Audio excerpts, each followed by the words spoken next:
Les profils Spring fournissent un moyen pour séparer les configurations et en avoir une par environnement. En plus, toute classe annotée avec @component, @configuration ou @configuration properties peut être marquée avec la notation @profile pour limiter son chargement.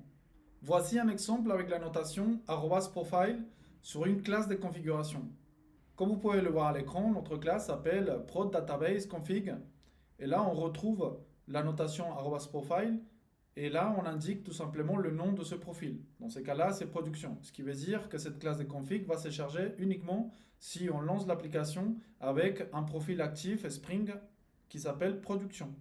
Dans Spring Boot, vous pouvez définir des fichiers de configuration spécifiques à chaque profil en ajoutant juste un suffixe. Spring Boot chargera automatiquement le bon ensemble de configurations en fonction du profil actif. Voici un petit exemple. Supposons que vous avez deux environnements, dev pour le développement et prod pour la production, et chaque environnement a sa propre base de données. Pour l'environnement de dev, on va ajouter le fichier application-dev.properties comme illustré à l'écran.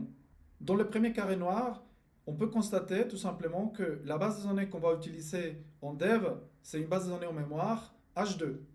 Et pour l'environnement de production, on va ajouter le fichier application-prod.properties comme illustré dans la partie inférieure de l'écran. Et ici, on peut remarquer que pour la production, on va utiliser tout simplement une base de données MySQL. C'est ce qui est entouré en vert à l'écran. Et enfin, pour activer l'un des profils, vous pouvez le spécifier au démarrage de l'application avec l'option "-spring.profiles.active", comme vous pouvez le voir à l'écran dans la partie bleue. Cette commande indique à Spring Boot de charger les configurations du profil dev en utilisant la base de données H2 en mémoire pour le développement.